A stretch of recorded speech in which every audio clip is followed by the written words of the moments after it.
Ok, então, boa tarde a todos, sejam bem-vindos ao nosso curso Currículo Lattes, Perguntas e Respostas. Vamos iniciar, então, a nossa atividade de hoje no curso de extensão Super 8. O meu nome é Dirce, eu sou bibliotecária do Instituto de Ciências Básicas da Saúde, da URGS, e hoje conto com o apoio nessa atividade da bibliotecária Rosa Mesquita e da estagiária Ariel Oliveira. Boa tarde, Rosa. Boa tarde, Dirce. Boa tarde a todas e todos. Uma ótima tarde, então, para a gente discutir as dúvidas do currículo Lattes. Olá, Ariel. Boa tarde a todos. Queria cumprimentá-los, dizer que estarei no chat disponível para o que todos necessitarem. É um prazer estar aqui mais uma tarde para a gente discutir o currículo Lattes. Ótimo, excelente. Então, vamos fazer o nosso diálogo novamente, seguindo, né?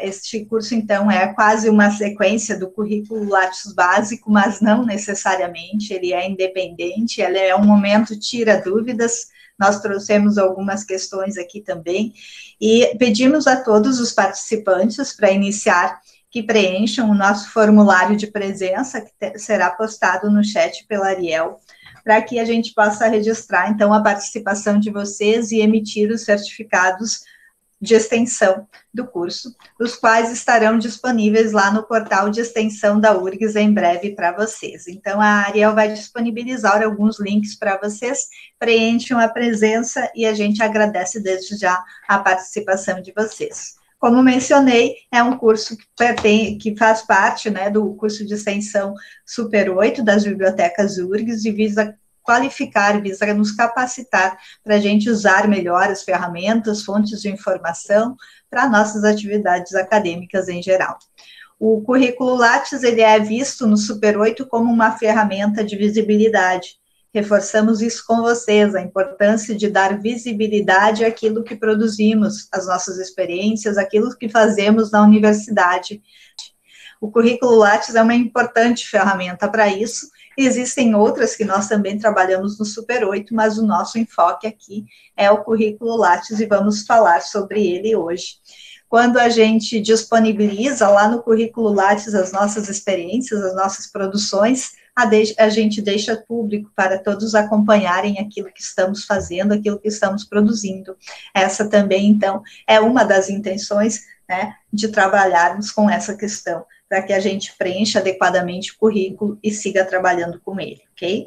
Eu vou desativar a minha câmera para a gente ter um diálogo mais fluido, mas o sistema está bem rápido hoje, não teremos problemas, provavelmente. Lembro a vocês também que o nosso debate, o nosso curso é dialogado no chat, e hoje, em especial, como é perguntas e respostas, a gente pede que vocês fiquem à vontade, se pronunciem ali no chat, né, coloquem as suas questões, as suas dúvidas, e se quiserem abrir o microfone em algum momento, digam ali, eu prefiro falar e tal, e abram o microfone e coloquem as suas questões, a gente vai fazer um diálogo, tá bem? Antes de iniciar o nosso diálogo, preciso informá-los também que o nosso curso está sendo gravado, né, para possível disponibilização no canal do Super 8 do YouTube. Antes de iniciar com questões de vocês, eu quero apenas retomar um pouco algumas questões que na tarde de ontem a gente trabalhou lá no currículo Lattes e que, em especial, no final do nosso curso de ontem, ficou um pouco acelerado em função da quantidade de informação que tratávamos. Então, eu quero retomar algumas questões, eu vou fazer, assim, uma visão geral, uma contextualização, depois passamos para perguntas e respostas, ok? Primeiro, quero lembrá-los das abas que nós trabalhamos no currículo Lattes. Falamos da aba Dados Gerais, da importância de preenchimento, né, lá na identificação da autoria, da forma do nome, da forma do nosso nome na autoria, então é lá na identificação que a gente preenche isso. Falamos ontem também sobre a importância de, em especial para o pessoal da pós-graduação e docentes, registrar o seu ORCID, ORCID, o identificador de autores, no currículo Lattes, de modo que ele fique acessível, né, para todos ali na página de consulta do currículo Lattes. Se vocês quiserem dialogar um pouco mais sobre o ORCID hoje, nós temos condições de falar sobre ele também um pouco mais, tá bem? Falamos sobre os diversos itens aqui e outras informações relevantes que aparecem no rodapé.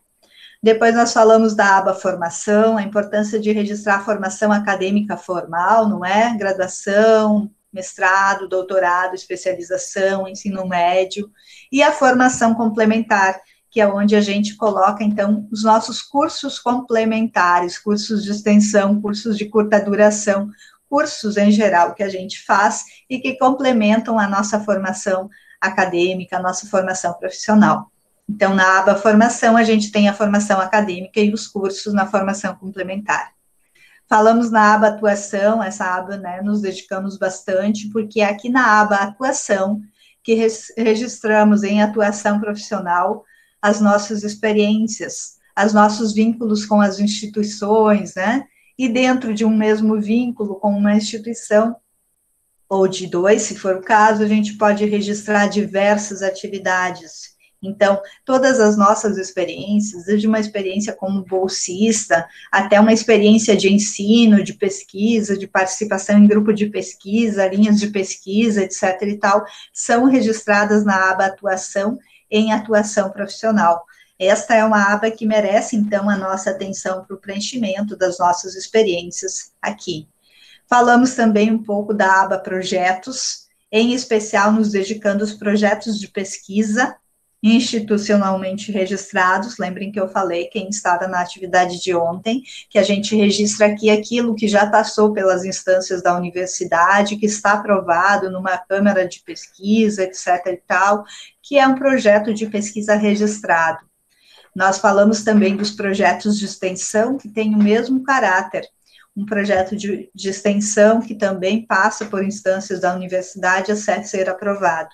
E para colocar os projetos de pesquisa e projetos de extensão no nosso currículo Lattes, a gente precisa apenas ter a participação neles, ter o nosso nome registrado nesse projeto de alguma forma. Então, eu posso ser bolsista, eu posso ser auxiliar do projeto, eu posso ser colaborador, pesquisador, eu vou colocar assim mesmo, colocando as informações de forma adequada, com o nome do coordenador, pegando essas informações, às vezes, lá do currículo Lattes do coordenador do projeto, e assim por diante, tá bem? Então, na aba de projetos, destacamos ontem projetos de pesquisa, projetos de extensão. A aba produções, que foi a última que a gente tratou de forma um pouco mais extensiva, e que certamente a gente poderia passar a tarde toda falando sobre ela tem, então, a produção bibliográfica, a produção técnica e outra produção artística e cultural. Aqui, ela é bem densa, essa aba. E, assim como a aba formação, atuação, projetos, na verdade, todas, o peso da avaliação desses itens é muito importante. A produção bibliográfica, produção técnica, é muito bem considerada em avaliações quando a gente participa de processos seletivos e outras coisas assim. Então, a gente precisa ter atenção e registrar todas as informações, não deixar de registrar um resumo, não deixar de registrar apresentação de trabalho, palestra, não deixar de registrar uma resenha, uma matéria que saiu no jornal, porque isso pode ser decisivo num processo seletivo que a gente participe. Por outro lado, aqui na produção técnica, a gente tem uma série de outras produções que podemos registrar no nosso currículo. Os cursos de curta duração, o material didático instrucional que desenvolvemos, algum objeto educacional que fazemos, algum vídeo instrucional e assim por diante. Podemos registrar aqui a nossa participação em editoração, digamos que a gente fez, né, trabalhou na editoração de um livro, de uma revista, não fez revisão, aqui não é a revisão por pares que eu estou falando da editoração, quando a gente participa, digamos, num conselho editorial, ou trabalhando lá na edição da revista propriamente, preparando a edição ou o livro, conforme o caso. Aqui na produção técnica, a gente também pode registrar as nossas entrevistas, participação em programas, comentários da mídia, e assim por diante. E aí a mídia é todo tipo de mídia, entrevistas que a gente fez desde a mídia impressa até a mídia internet, e assim por diante. Falamos também dessa opção, outra produção bibliográfica, onde a gente pode registrar aulas individuais, por exemplo. Não estágio docência, não disciplinas que vão lá na atuação profissional. Aqui na produção técnica, em outra produção técnica, a gente pode registrar uma aula que deu numa disciplina, desde que a gente tenha o certificado, sempre lembrando, certificados para tudo. Então, a gente vai desenvolvendo o hábito, ou às vezes eu chamo até de cara de pau, de pedir o certificado quando a gente realiza as diversas atividades, dado que a informação que vai no currículo tem que ser documentada, tem que ser comprovada em alguns momentos da nossa carreira acadêmica. A gente tem exemplos, não é? Até a mídia, nesse momento, anda dialogando sobre os currículos Lattes inflados. Nós vamos usar o comportamento ético e preencher sempre as informações de forma correta e documentar, ou seja, guardar os certificados para qualquer momento que a gente seja chamado a apresentá-los. Eu falei e vou retomar um pouquinho, eu vou deixar para depois falar um pouco mais, se for o caso, para abrir para perguntas, mas eu quero falar desse item, trabalhos técnicos, que é muito importante dentro do currículo, porque nele nós conseguimos colocar diversos trabalhos técnicos, incluindo pareceres, incluindo manuais que a gente desenvolva, aqui a gente pode pôr natureza outra, guias, enfim, produções técnicas.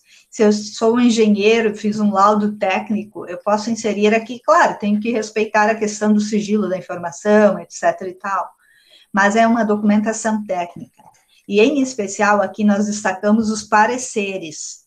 Pareceres que, num contexto acadêmico, a gente dá, em geral, para trabalhos de eventos. Um evento nos convida para emitir pareceres sobre os trabalhos que são submetidos para aquele evento. Ou uma revista nos convida para fornecer um parecer da avaliação por pares, da avaliação dos artigos. Então, é aqui em trabalhos técnicos que a gente vai colocar o parecer. Esse item é muito importante para todos nós, em especial para quem é aluno ou professor da pós-graduação. Vejam que no meu exemplo, por exemplo, no meu exemplo é bom. Vamos pegar aqui o primeiro item que eu tenho aqui, vejam que eu tenho 3 pareceres submetidos à mesma revista, e eu registrei 3 vezes, separadamente. É assim que devemos registrar, para que essa informação pontue adequadamente para a avaliação da gente, dos nossos currículos, e também para a avaliação da pós-graduação. Vou retornar um pouquinho aqui. Vocês estão visualizando minha tela, pessoal? Por favor, me digam. Oi, Dirce. Sim. Eu não visualizo. Você não? Mas pode ser com um esquema da minha visualização do Meet. Eu até tinha acabado de fazer essa pergunta. Mas eu acho que aqui no chat o pessoal está falando que está visualizando bem. Ai, que bom.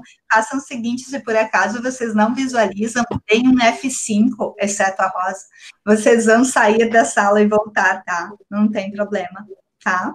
Mas, a princípio, eu estou compartilhando a tela, espero que vocês vejam. Se mais alguém não vê, por favor, comente no chat. Tá? Ok, Dirce, tá bem legal a transmissão. Ok, eu vou finalizar essa parte, voltar para o diálogo. Ariel, pode fechar o seu áudio, por favor. Isso, obrigada. Vamos adiante. Então, nós estávamos falando aqui dos pareceres. Isso é muito importante para o pessoal da pós-graduação, porque pesa na sua avaliação e no conceito do PPG também, tanto para o professor quanto para o aluno. Se você deu um parecer, se você deu 2, você registra cada um que você deu. O correto seria isso, tá? Mas pelo menos registra uma vez, digamos, eu registrei 3 vezes aqui, 3 pareceres para a mesma revista. O correto é assim, para fins de avaliação, mas pelo menos registrem uma vez.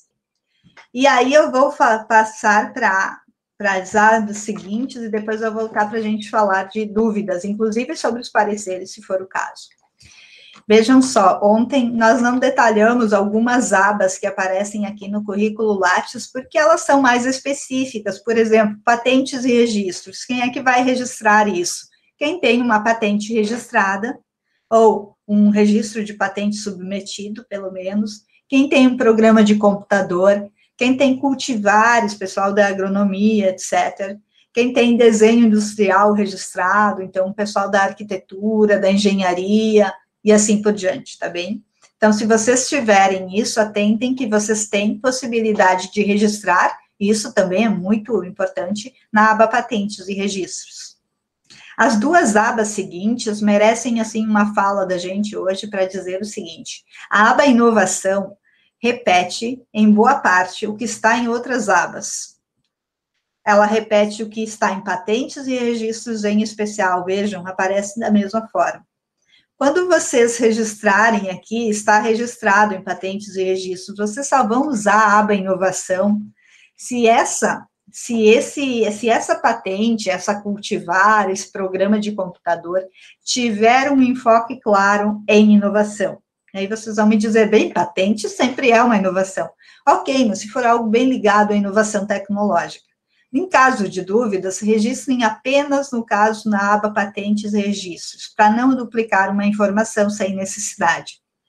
Quando vocês registram uma patente aqui, inclusive, o sistema vai perguntar, né, vai pedir as informações e vai perguntar se é inovação.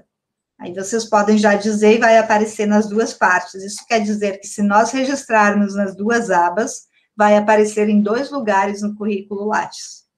O mesmo acontece com a aba Educação e Popularização de Ciência e Tecnologia.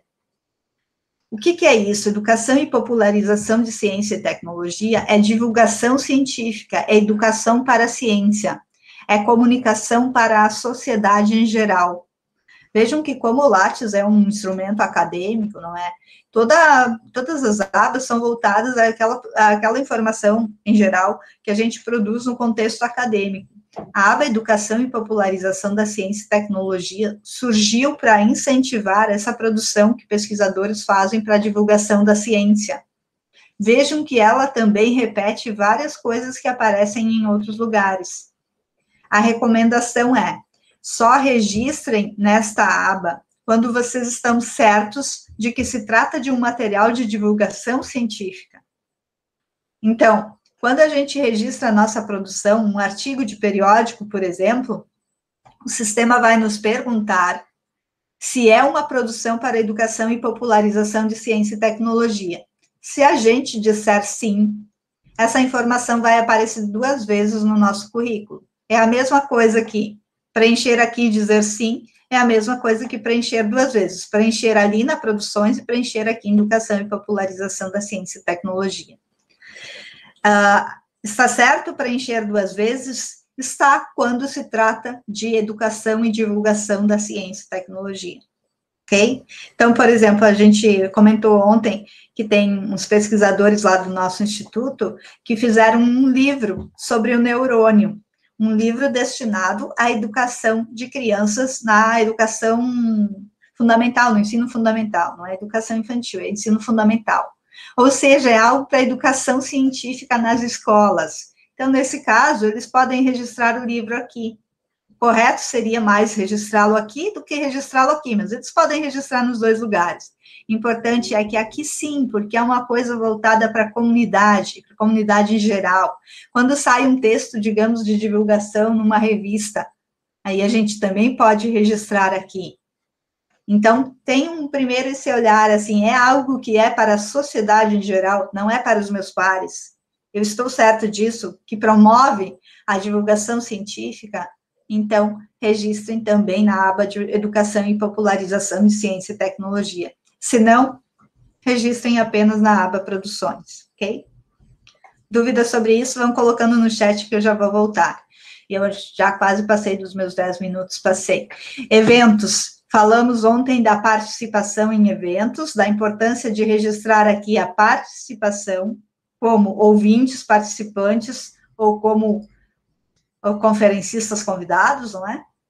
Aqui nessa aba a gente registra a participação e na aba Produções, a gente registra o trabalho publicado, o resumo ou o trabalho publicado, e lá na aba Produções, a gente registra a apresentação do trabalho, ou seja, pode ter 3 informações no currículo sobre o mesmo evento.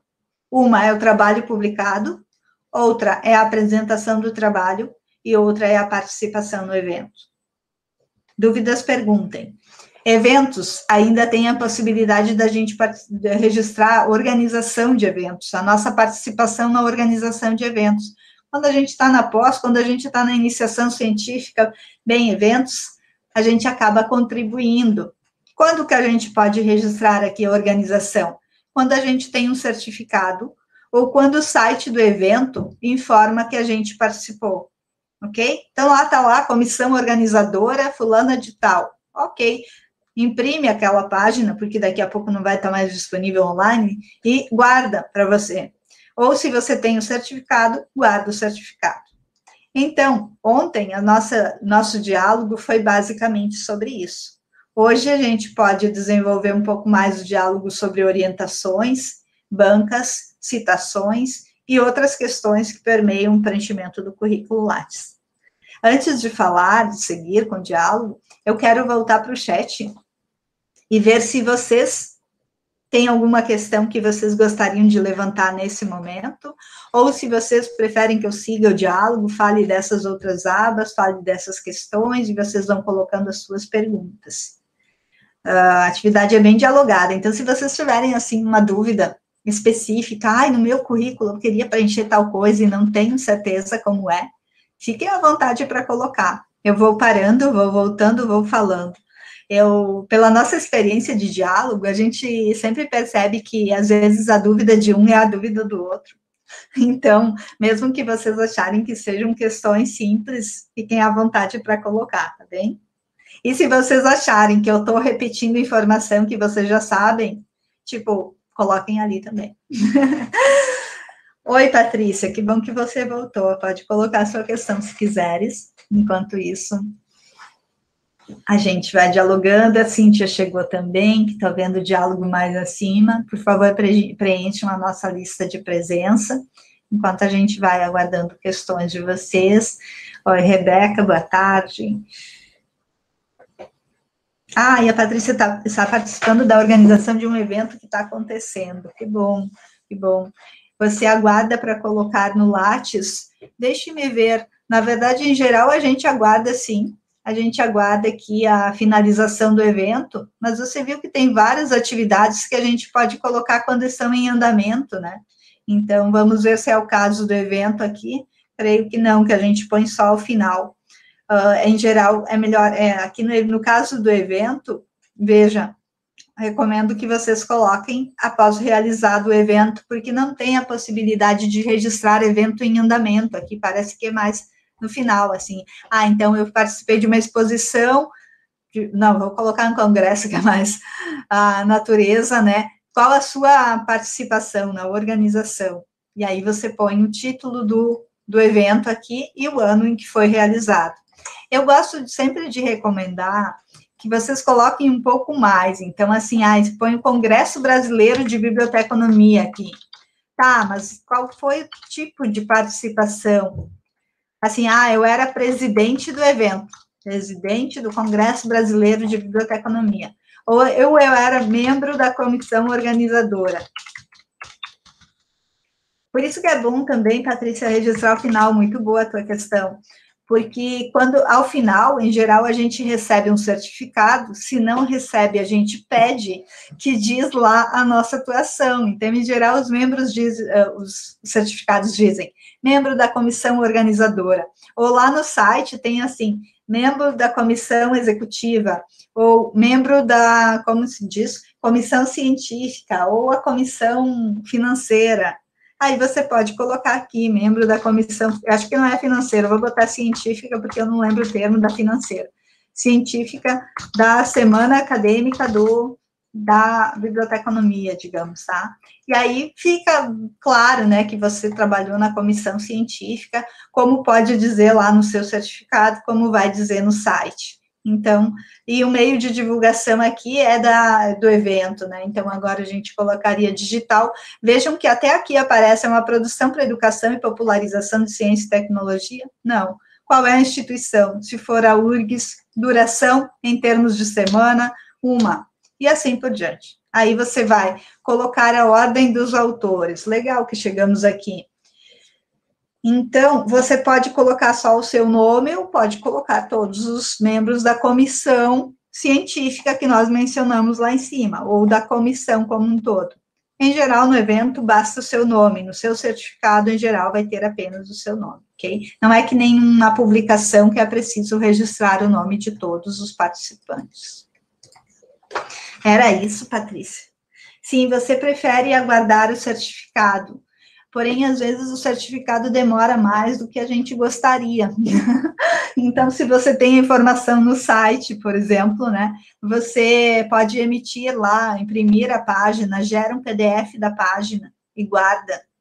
A gente nunca sabe se vai conseguir os certificados ou não também, né? Nós da pós-graduação, assim, alunos de pós-graduação acabam sendo guerreiros na luta por certificados, porque a gente precisa para créditos, a gente precisa para comprovação para o PPG e tudo mais. E o pessoal da graduação também. Então, sempre cuidado com o certificado. Se puder, aguarde o certificado. Se você vê que você vai participar de um processo seletivo e o certificado não chegou, tenta, coloca, diz, eu não tenho certificado ainda, mas eu tenho esse comprovante do site. Outra coisa, não tenho certificado ainda, mas precisa comprovar agora. Pede lá para o professor que está coordenando o evento, para a pessoa que está coordenando o evento, pode me dar uma declaração de que eu estou participando da organização, só uma declaração, assim, não é um certificado ainda. Mas isso pode ajudar se você está participando daquele processo seletivo naquele momento. Ótimo, muito boa a questão da Patrícia. Eu trouxe algumas dúvidas frequentes aqui. Nós já falamos um pouquinho, enquanto vocês vão colocando outras questões, eu acho que eu poderia falar de algumas questões aqui para vocês.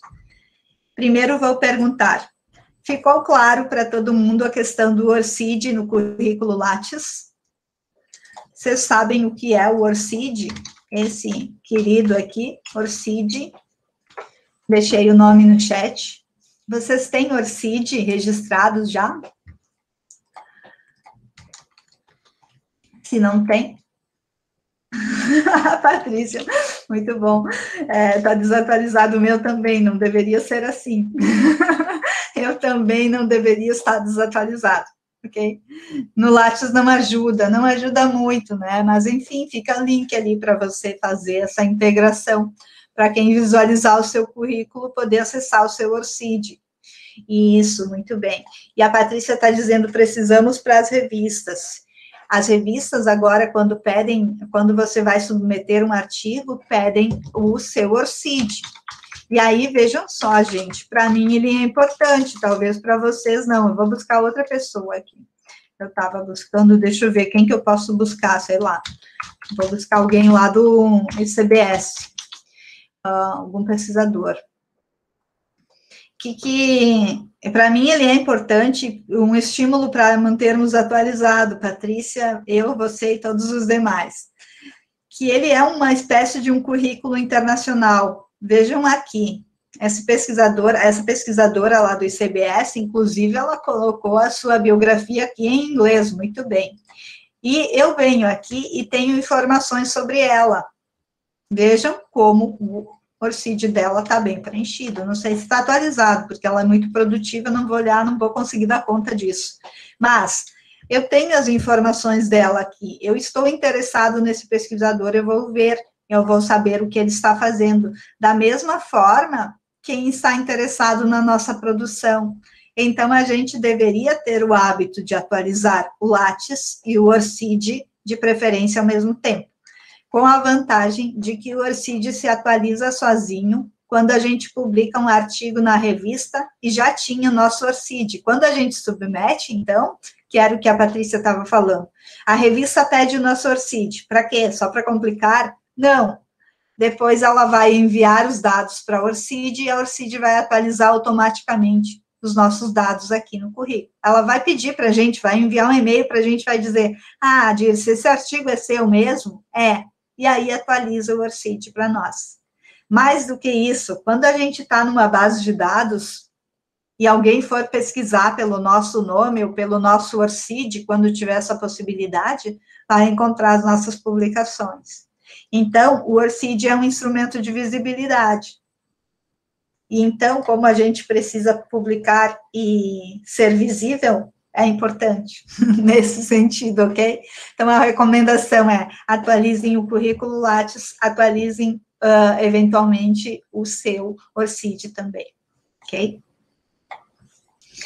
E aí, nós temos, acho que a Ariel tem ali um tutorial, já foi, a Rosa já colocou um tutorial sobre o ORCID, obrigada, Rosa, que a Biblioteca Central desenvolveu, quem não tem pode criar o seu.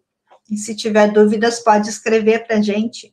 Acho que a Rosa pode pôr o nosso e-mail ali, Rosa, da biblioteca, porque depois, no final, alguém pode não estar na sala, então, pode já colocar o nosso e-mail para dúvidas sobre isso. Então, falamos sobre o ORCID.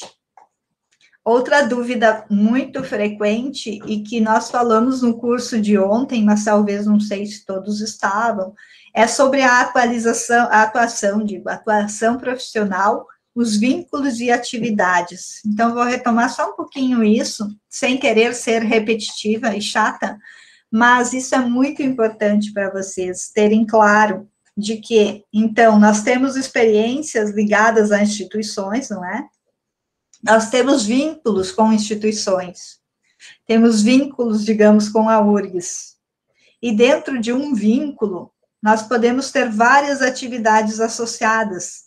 Lembrem-se, vocês estão lá em atuação, vocês já criaram, vão criar o seu vínculo, né, preencher ali, basicão, preencher as informações, e depois que o vínculo está criado, ao clicarem nele, vai aparecer aqui do lado a abinha atividades. E nesse link de atividades, aparece lá embaixo um incluir um novo item, onde vocês podem incluir atividades de vários tipos. Vou tentar aumentar para ficar melhor para nós. Vejam que vocês podem incluir no mesmo vínculo com a URGS, então, as atividades de estágio, compreendendo bolsa, estágio docência e assim por diante, todo tipo de bolsa de graduação e estágio docência na pós-graduação. Melhor lugar para registrar aqui. Nós podemos registrar aqui, digamos que a gente ministrou uma disciplina num curso da URGS, não como estágio docente, como ministrante. Então, nós vamos registrar em ensino. Aqui nós podemos registrar atividades de extensão universitária, atividades que realizamos e não projetos. Tá? Podemos registrar aqui, vou subir um pouquinho, em pesquisa e desenvolvimento, é onde a gente registra a nossa participação em linhas de pesquisa. Linha de pesquisa do PPG, linha de pesquisa do grupo de pesquisa, e assim por diante. Lembrando, linhas de pesquisa registradas, formalizadas, ok? Outra atividade técnico-científica, essa a gente passou rápido ontem, no curso de ontem, é onde a gente registra a nossa participação em grupos de pesquisa e outras atividades técnico-científicas. Depois tem os conselhos, comissões, consultoria. Quando a gente está no contexto universitário, a gente participa de comissões a 1000. Então, se há uma comissão da URGS, vou registrar dentro do meu vínculo URGS a minha participação naquela comissão. Vou mostrar para vocês 3 exemplos, se o currículo permitir. Primeiro, um exemplo de registro de estágio de docência na pós-graduação. Estágio docência, você vai registrar como estágio, vai escolher o órgão, a faculdade, a unidade, né, onde fez o estágio, e vai escrever lá as informações sobre aquele estágio. O nome da disciplina, o nome do curso de graduação, em geral, em que você foi estagiário, qual semestre, qual a carga horária, e quem era o seu orientador no estágio docência. Basicão, assim, bem curtinho, fica toda a informação registrada ali. Quem consulta o seu currículo vai saber que você tem alguma experiência de ensino, ok? Outro exemplo, pesquisa e desenvolvimento, é onde a gente registra as linhas de pesquisa que a gente participa. No meu caso aqui, são linhas de pesquisa, essa que eu estou mostrando para vocês, ligadas ao grupo de pesquisa que eu participo na Fabico. Então, linha de pesquisa formal de um grupo de pesquisa ou de um programa de pós-graduação. Eu tenho do PPG lá, inclusive já poderia encerrar, que eu encerrei aqui, a linha de pesquisa do PPG que eu fiz pós-graduação. Ok? Então, é assim que a gente registra. E, por fim, eu queria mostrar outra, agora não me lembro. Ah, sim, essa, outra atividade técnico-científica, que é onde... Não é essa que eu quero mostrar, mas deve estar por aqui, é desse tipo, outra atividade técnico-científica. Vou pegar essa última aqui. Onde você registra, então, em outra atividade técnico-científica ligada a um órgão, unidade da URGS ou da instituição que você está vinculado, a sua participação como membro do grupo de pesquisa tal. É aqui que você registra, na atuação profissional, então, em outra atividade técnico-científica, tá? Vejam, então, consolidando só essa nossa informação, que nós temos um vínculo, no meu caso é um vínculo só porque eu não interrompi de 2010 até o presente, e dentro de um vínculo, eu clico na abinha aqui do lado, eu tenho várias atividades, posso incluir várias atividades. Quando eu faço mais de um vínculo, quando eu interrompi o período e comecei de novo depois, por exemplo, digamos que eu estava na URGS de 2010 a 2015, saí e voltei como doutoranda, mestranda, sei lá, em 2018. Aí eu teria um vínculo que começou em 2010, terminou em 2015, e outro que começou em 2018. E dentro deles eu vou registrar as atividades. É claro isso para vocês? Mais ou menos, já estou me repetindo? Ok, vamos adiante. Vamos adiante com o currículo, então. Agora, deixe-me ver sobre o que eu vou falar. Ah, sim, quero falar para vocês de novo sobre revisão de artigos e pareceres. E agora eu vou falar um pouquinho melhor, talvez. Essa informação é importante. Vejam que aqui nesse slide vai dizer basicamente que a gente pode registrar a revisão de artigos ou a participação em revistas em duas abas, na aba atuação e na aba produção técnica. Eu falei para vocês rapidamente da aba produção técnica, onde a gente registra os pareceres individuais. Então, dei um parecer para a revista, dei um parecer para o evento, registro um a um dos pareceres aqui. Perfeito. Estão todos registrados aqui os pareceres da pessoa. Aí, aqui na aba atuação, tem outras informações para vocês registrarem, chamando a atenção em especial para membro do corpo editorial e revisor de periódico. Tá, mas o parecer já está lá. Bem, o parecer é uma coisa, a sua participação como membro do corpo editorial é outra. E o que é membro do corpo editorial? São aquelas pessoas que colaboram para a publicação de uma revista em geral, revista acadêmica em geral, tá? Então, você vai registrar aqui quando você colaborou, você trabalhou de alguma forma, ou como voluntário, ou como contratado, ou como estagiário, enfim, naquela revista. Eu vou abrir para vocês um exemplo aqui que eu tenho, em que eu trabalhei na Em Questão por um tempo. Em Questão é uma revista da URGS de 2014 a 2015, na edição da revista. Eu até poderia ter colocado mais informações aqui. Então, o que eu fazia lá? Eu trabalhava com a distribuição dos artigos, não é? E apoiava os editores e fazia uma série de coisas, e revisão de normas técnicas, que é uma coisa da biblioteconomia, não é? Em geral. Mas se eu faço revisão de texto, diagramação, se eu faço qualquer trabalho, faço a capa, elaboro a capa, faço esses trabalhos junto da revista, podem entrar, então, como membro do corpo editorial.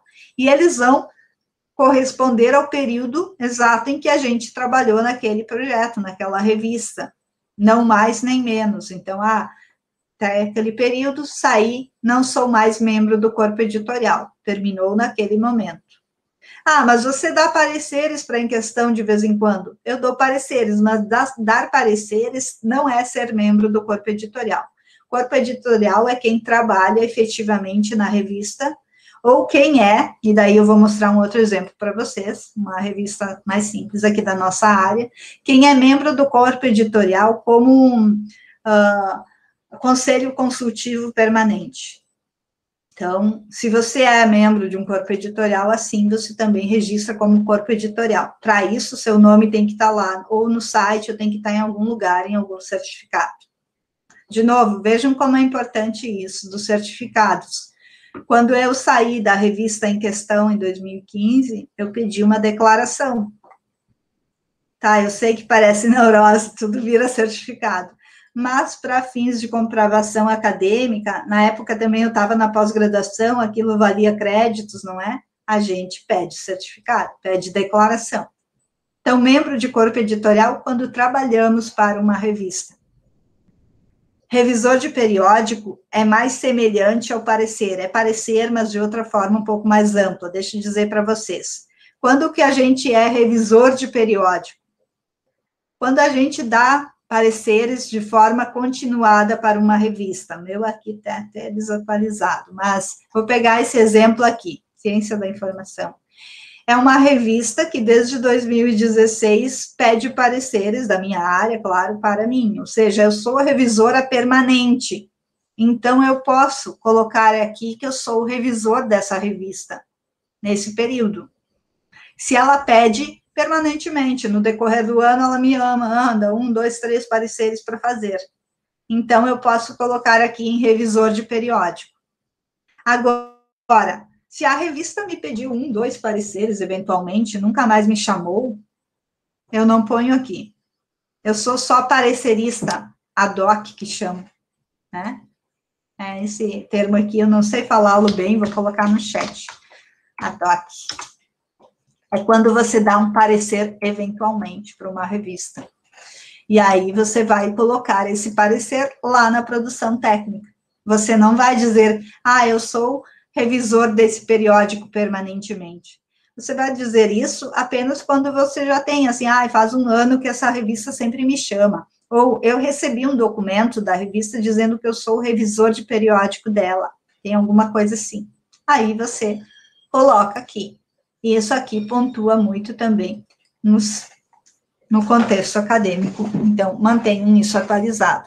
Mantenham atualizado no seguinte sentido. Vejam aqui, por exemplo, essa revista é importante da nossa área, mas eu fui avaliadora apenas nos anos de 2016 e 2017. Depois, a revista disse, obrigada, mas tchau. Então, eu tenho meu período interrompido fui desse período aqui avaliadora apenas, depois eu não sou mais, a não ser que ela me chame novamente, e daí eu vou ser avaliadora daquela revista. Então, é importante a gente manter isso atualizado, ok? Não sei se ficou claro para vocês a questão dos trabalhos técnicos, dos pareceres. Dúvidas sobre isso? Vocês já tiveram uma oportunidade de de fornecer pareceres? Se não tiveram, ou se tiverem daqui a pouco, eu recomendo que vocês participem. Sim, Patrícia, que bom, pessoal ali, em geral, isso vai aparecendo. Eu sou bibliotecária, né? É claro, eu tenho um contexto acadêmico também, faço pós-graduação, mas eu sou bibliotecária. E o que eu posso dizer para vocês é que eu aprendo muito com a revisão de artigos. Então, às vezes, a gente está com tanta coisa, né? E aparece aquele artigo para a gente revisar por pares gratuitamente, claro. A gente não tem pagamento para isso. Mas o aprendizado que vem disso é muito importante. E fora o aprendizado que isso pontua bens para fins de currículo Lattes. Então, né? A Patrícia tinha perguntado, acho que eu já falei, mas eu vou voltar. Se grupo de pesquisa é em outra atividade. Sim, lá na aba atuação, então, atuação em outra atividade técnico-científica, tá? E aí você vai registrar, você vai escrever, né? Membro do grupo de pesquisa tal. Não sei se vocês estiveram ontem, mas lembrem que eu falei que lá na plataforma Lattes vocês têm o diretório de grupos de pesquisa.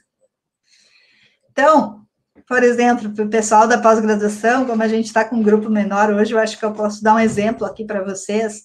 Vejam, eu posso buscar aqui pelo meu nome e descobrir, pelo nome, no caso, o meu já é pesquisador, eu seria estudante, conforme o caso, descobrir em quais grupos eu estou vinculada.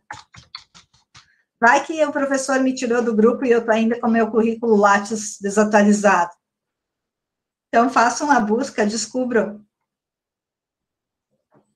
Ah, tem alguma questão. Ah, me apareceu aqui. Tá certo, vejam só. Tem até grupo demais aqui, mas enfim. O que eu busquei aqui? Que esse pesquisador está vinculado a esses 3 grupos. E aí eu abro o grupo de pesquisa e eu consigo visualizar as informações do grupo. Consigo saber, quem é o coordenador, fulano de tal. Onde é que ele está, o que ele faz, esse grupo, quais as linhas de pesquisa do grupo, até para registrar lá a nossa participação. Quem são os recursos humanos somos nós, tá? Quem está vinculado a ele. Seu nome aparece aqui? Não aparece? Fala com o professor. Por que não aparece meu nome lá no grupo de pesquisa? Aí, bom, vocês podem elaborar a questão de outra forma. Prof, eu conferi que meu nome não está registrado no grupo de pesquisa. Daí a professora vai dizer sim, mas também diz, se você nunca vem para as reuniões, né? Enfim, mas acompanhem a vida acadêmica de vocês. E não deixem de registrar as informações, se vocês pretendem ter uma caminhada acadêmica, tá? Por exemplo, tem grupo que eu não tenho registrado no meu currículo, então vejam isso como que vocês... né? Mas o diretório de grupos de pesquisa lá do CNPq é fantástico, e vocês podem buscar não só pelo nome do pesquisador, como eu fiz, mas vocês podem buscar, por exemplo, pelo nome do grupo. Então, quero buscar aqui por grupo, eu quero saber quem é que tem grupos de comunicação científica no Brasil, acho que é assim que eu busco, tá? As horas que eu não busco, vou fazer uma busca aqui. Tem aqui nome do grupo, nome da linha de pesquisa ou palavra-chave. Isso aí tá bom. Eu vou adiante, ó. Quem é que trabalha com comunicação científica no Brasil? Vamos ver. Tá um pouco lento aqui, mas, enfim, aqui estão os resultados, ó. Tudo isso? Tá, bastante, dá.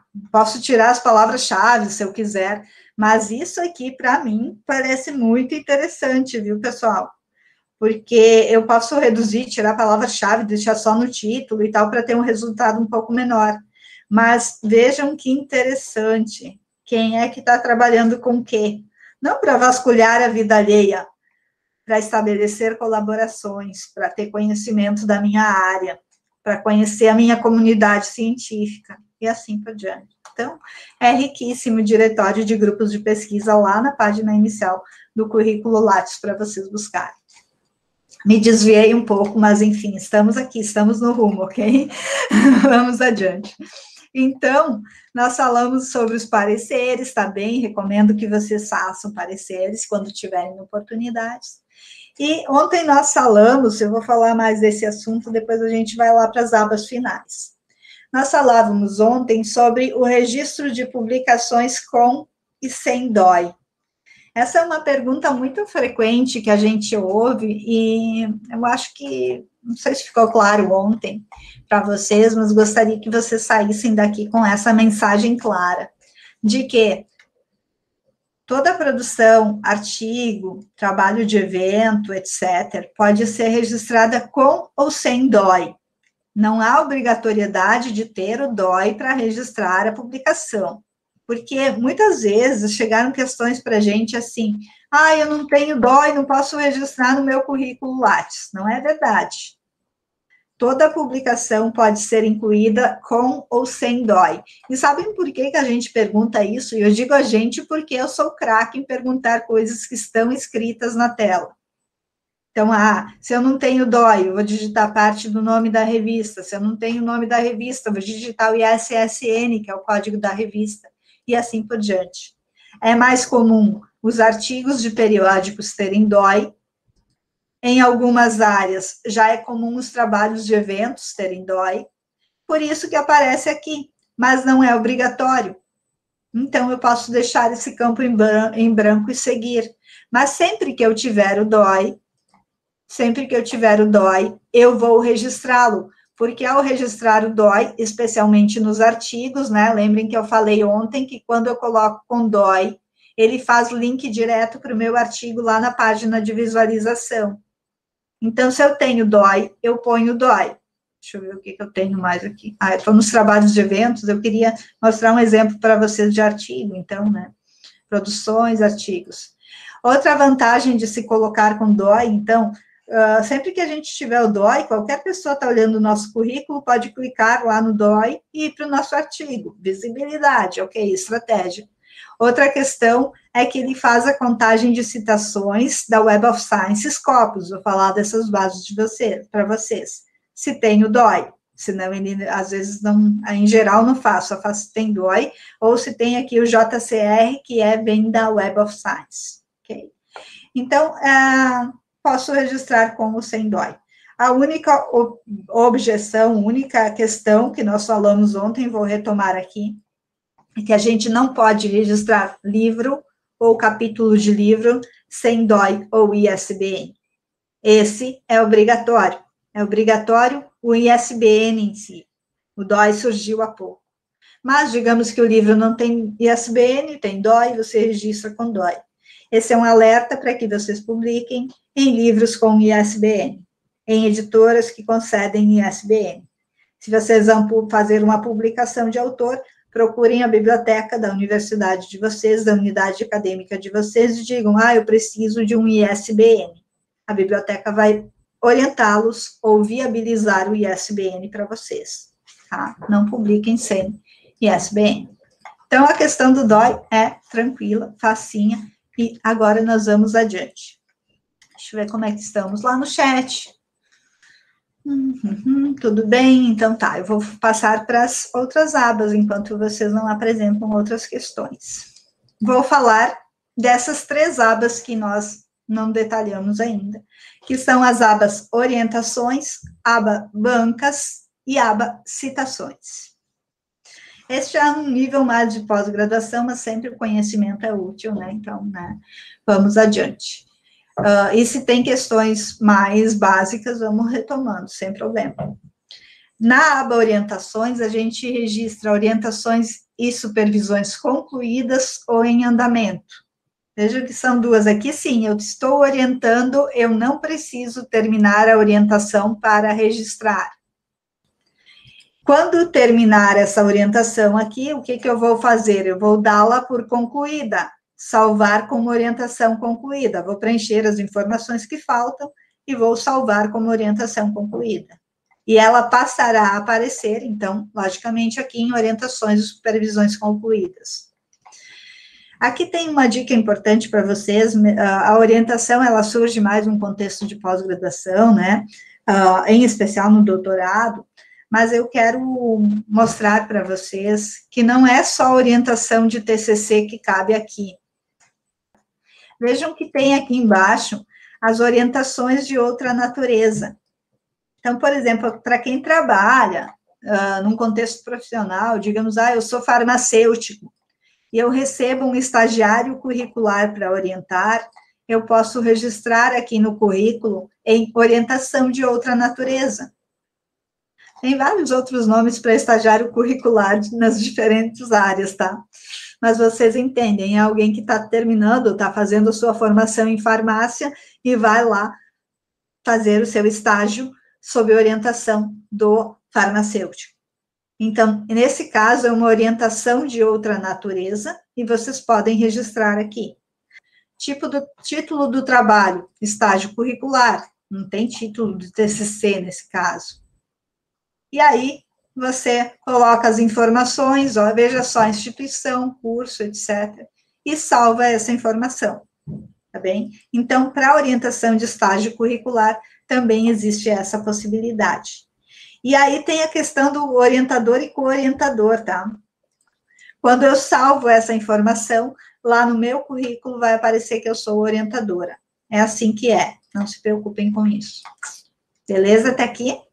Se vocês tiverem oportunidade de orientar, co-orientar, mesmo estagiário curricular, tudo isso gera demandas, né, para a gente, mas são experiências muito positivas e na orientação de TCC, por exemplo, quando a gente está na pós, a gente consegue fazer mais, é uma experiência muito legal de conhecer o contexto acadêmico e tal, e a avaliação disso, ou seja, você ter participado disso é muito bem avaliado.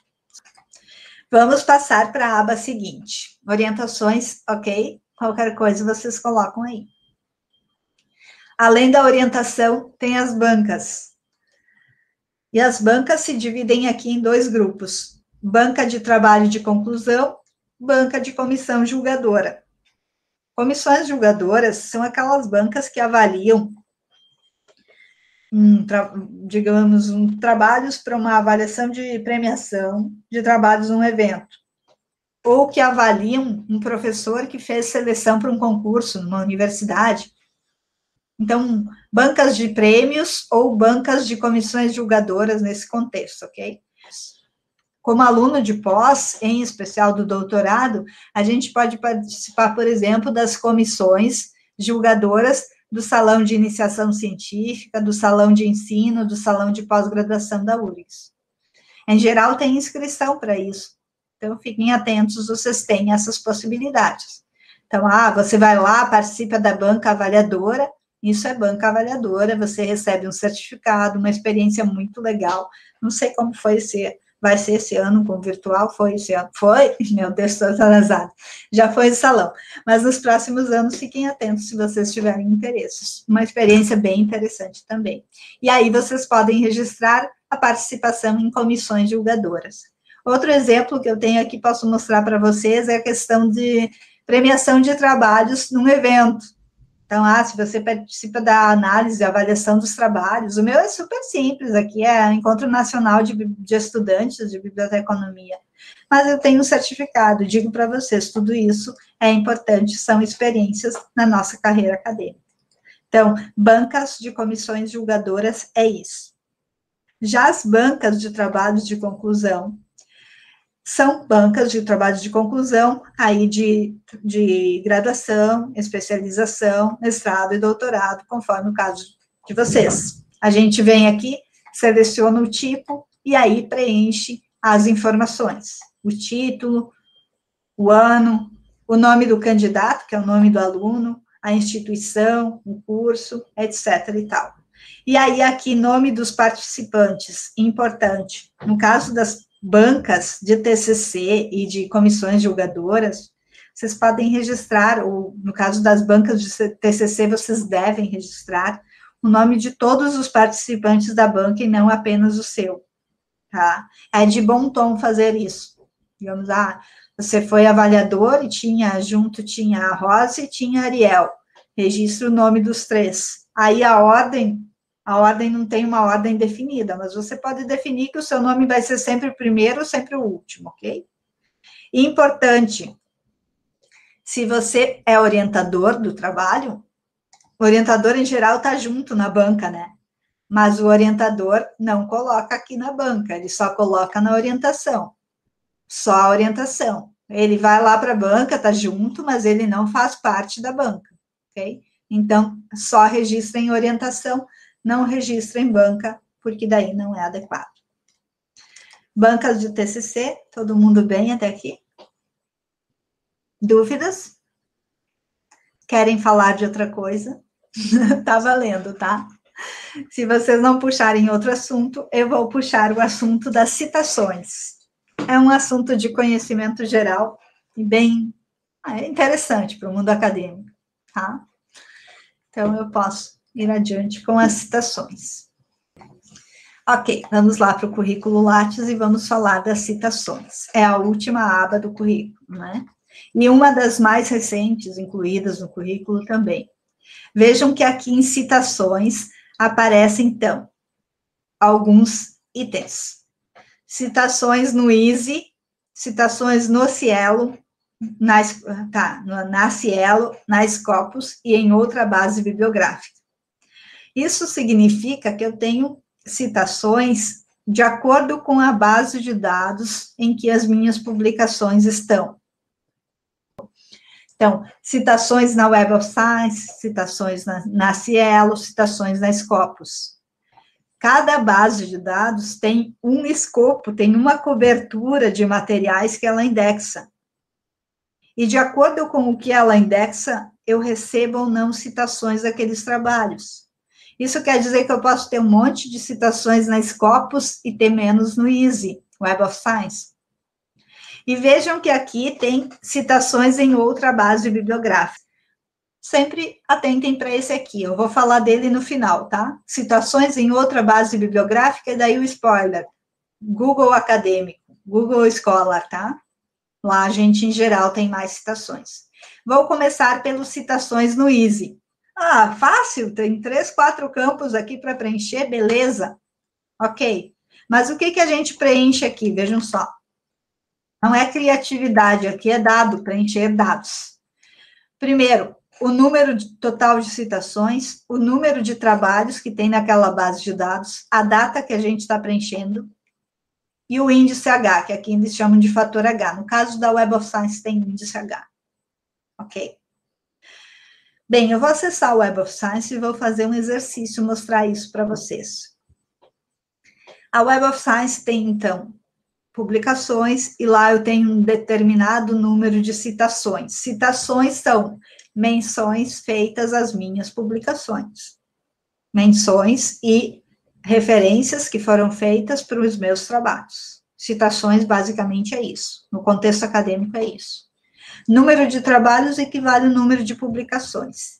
E índice H é o índice H. Vejam que aqui na apresentação de vocês tem, inclusive, link para um tutorial que nós temos sobre a busca de citações e índice H na Web of Science. Então, vocês podem acessar. Como que a gente acessa essas bases de dados? Web of Science, Scopus e Cielo. Cielo é o Cielo que vocês conhecem, busca na internet, a base latino-americana de acesso aberto, etc. e tal.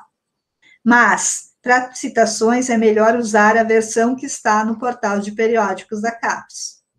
Lembrando que para acessar o portal de periódicos da CAPES de casa, é preciso configurar o proxy ou acessar via acesso CAF no portal de periódicos da CAPES, tá?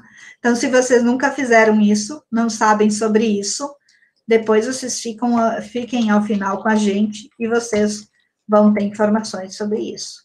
Nesse momento, eu estou acessando com proxy, eu não preciso, mas se não, só para acessar o portal de periódicos, eu posso ir em acesso CAF, me identificar com o nome da URGS aqui, ele vai me pedir login, eu vou fazer login, e a partir desse momento, eu estou vendo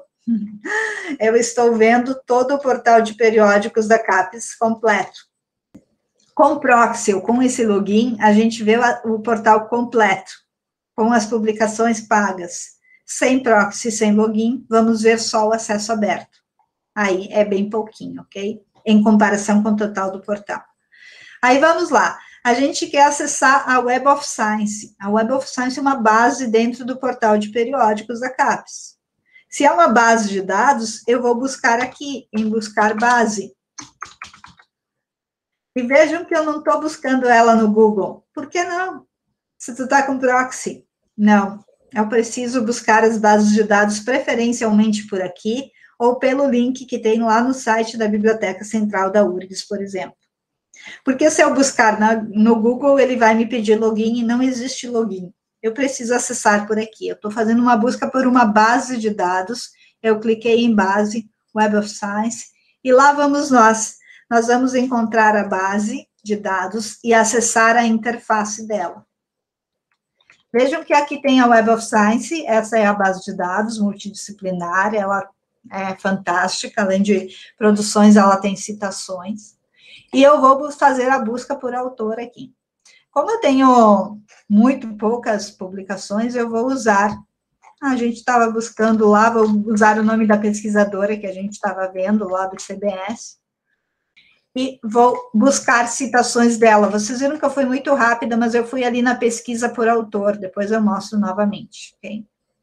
Eu estava na Web of Science, fui em pesquisa por autor, encontrei o autor dentro da base de dados, eu não encontrei publicações. E aqui eu tenho uma série de informações, ó. Aí a base de dados te dá aqui do lado, vejam, número de citações. Para essas 436 trabalhos, ela tem 6.956 citações. Então, número de citações é 6.950. E aí, aqui tem o índice H. Eu vou clicar aqui, tem também uma opção de ver o relatório completo de citações. Eu vou clicar e vou ver o que aparece aqui.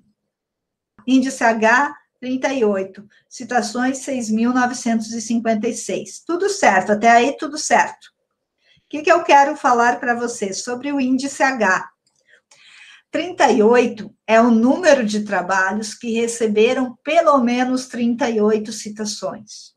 Então, o índice H, ele mescla a produção do pesquisador com as citações. 38 trabalhos dela receberam 38 citações ou mais, por isso o índice H dela é 38. Não sei se fica claro, mas se eu mostrar no Scopus, ele tem um gráfico melhor para vocês visualizarem depois. Isso aqui é um número importante para o contexto acadêmico na atualidade, embora ele tenha muitas críticas, assim como o fator de impacto das revistas, etc. e tal. Não vou entrar no mérito, tá? Então, aqui estão os dados da professora.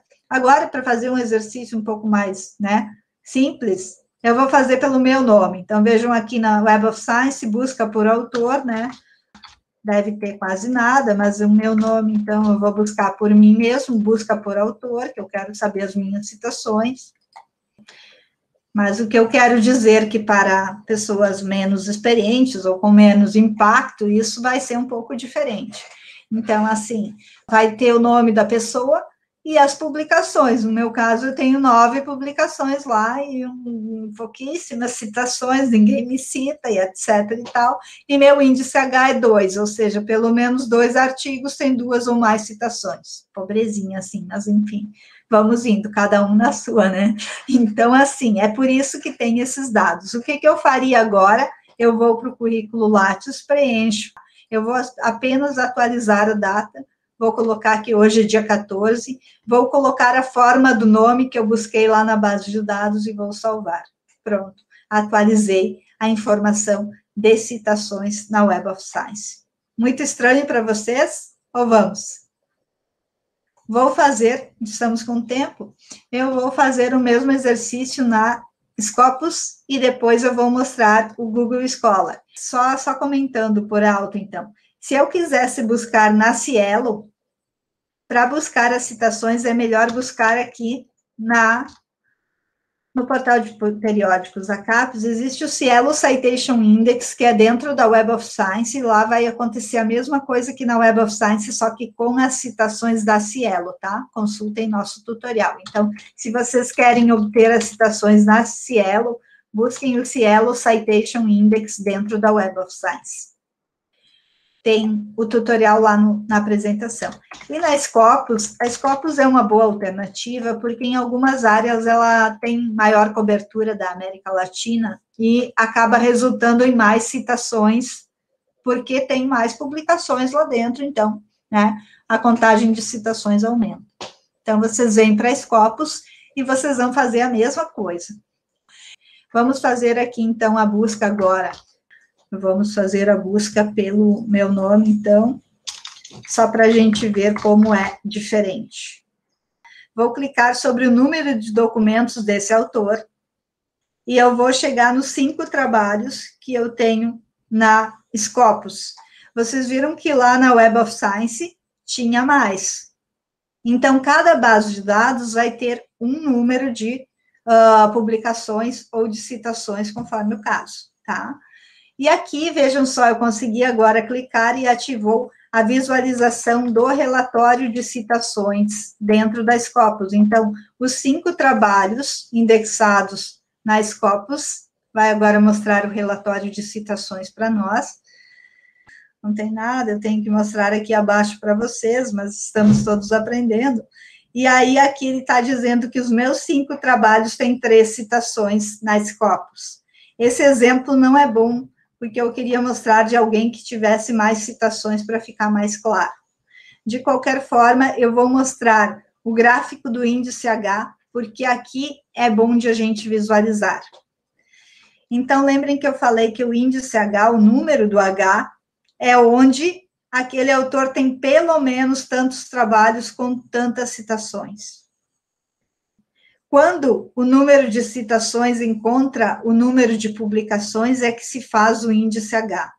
Então, se fosse no número 38, como era o caso da pesquisadora, o número de citações encontra o número de publicações, é o índice H. Ok? E eu vou fazer o que agora? Se eu quiser preencher o meu currículo Lattes, eu já vi que eu só tenho 3 citações, que o meu índice H é 1. Então, eu vou aqui em citações, vou clicar em citações na Scopus e vou preencher as informações. E aí, vejam que eu nem preenchi de tão pouco que eu tenho, mas assim, número total de citações, número de trabalhos, data e forma do nome, mesma coisa.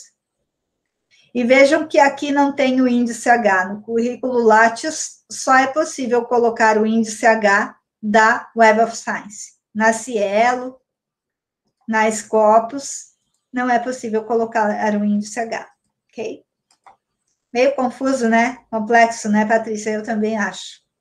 Mas saibam, então, que a Web of Science e a Scopus são fontes para vocês buscarem citações, publicações de citações, né? Para pesquisa bibliográfica também. Elas são essas bases que fazem a contagem de citações. E uma mais acessível para nós é o Google Scholar. Google Scholar, nosso famoso Scholar. Vou tornar um pouco mais simples agora. No Google Scholar, cada um de nós pode criar um perfil de pesquisador. A gente tem o nosso cadastro normal no Google, mas a gente pode criar um perfil de pesquisador aqui no Google Scholar. E ele vai contar as nossas citações. Aqui eu já tenho o meu criado, senão apareceria para criar e tal, né? A gente pode clicar e criar. Acho que a Ariel tem um tutorial para fornecer um link para você sobre criação de perfil de pesquisador no Google Scholar. E esse sim, se não a Scopus e a Web of Science, esse eu acho que vocês poderiam testar, ou pelo menos visualizar o currículo de alguém. Vocês vão criar um perfil de vocês. Ele vai pedir para confirmar o e-mail de vocês na URGS ou na instituição na qual vocês estão vinculados, tá? Então, preferencialmente, usem o e-mail da URGS. Vocês vão colocar palavras-chave das áreas de vocês. E o que ele vai fazer a partir desse momento? O Google Scholar vai reunir as publicações acadêmicas de vocês. Ele faz isso de forma automática. Ele pega na internet e traz, diz, essa aqui é tua publicação, teu nome, ok? Se ele trouxer coisas que não é da gente, a gente exclui. Mas, em geral, ele traz certo, a não ser que o nome seja muito comum, aí às vezes dá um problema. Se ele não trouxer, a gente pode adicionar a nossa publicação. E aí, vejam, eu tenho muito mais publicações e citações aqui do que na Web of Science e na Scopus. Então, para quem está no início de carreira, o Google Scholar é uma boa alternativa. Para quem está no final da carreira também, porque, meu Deus, né? Vou mostrar o meu e vou mostrar o da pesquisadora para vocês. Então, eu tenho 45 trabalhos no Google Scholar e eu tenho 126 citações. Isso é nada, né? Mas tudo bem. Então, e ele vai contando as citações por artigo, é bem legal. E aí ele manda e-mail para vocês, quando alguém citar vocês, etc e tal, assim vai, tá? E ele vai contando o índice H, que aqui quer dizer o seguinte, de novo, eu tenho pelo menos 6 trabalhos que têm 6 ou mais citações. Eu tenho vários outros, mas tem menos de 6, por isso o meu índice H é 6. Então, sugerimos que vocês tenham o seu perfil no Google Scholar, descubram isso, como é que é, eu vou buscar. Quando você tem o Google Scholar, você pode, então, usar essa opção, citações em outra base bibliográfica. Aí você vem aqui e diz, base bibliográfica, qual? Google Scholar. Bem bonito. Número total de citações, vamos atualizar, 126. Número de trabalhos, é o mesmo. Data, 14 de outubro, formato do nome do autor. Pronto, atualizamos a informação, salvamos. Uma vez registrada uma base de dados, eu vou manter isso atualizado, ok? Então, eu sempre vou atualizar as citações aqui, tá? Eu sei que é complexo, mas agora vocês têm uma ideia geral de o que são citações e onde se busca essa informação. EASY é Web of Science, Scopus é Scopus, Google Scholar é uma base um pouco mais ampla e que pode contemplar um pouco mais as questões de vocês, ok? Deixe-me ver se eu tenho mais alguma questão. Vocês têm mais questões? Gostariam de colocar alguma questão sobre isso? Se ficou muito vago, muito misterioso? Enfim, fiquem à vontade. Eu acho que eu esgotei minhas perguntas frequentes. Não saiam ainda, né? Nós temos mais tempo. Eu vou pedir, então, a Ariel que coloque o link para a avaliação da nossa atividade enquanto a gente finaliza o diálogo, tá bem? E aí, a avaliação da atividade é importante, peço que vocês preencham na medida do possível. Esse é, digamos, um diálogo inicial, ok? Sobre currículo Lattes. O currículo Lattes gera muito assunto, gera muita dúvida em diferentes momentos da nossa carreira acadêmica. Então, tenham em mente que vocês têm, né, os contatos das bibliotecas, que eventualmente podem ajudá-los, que vocês podem pedir ajuda, verificar no currículo do seu orientador, de outro pesquisador, confronta 2 e veja como as pessoas colocam as informações. E você vai criteriosamente analisando isso, colocando isso de forma correta no seu currículo.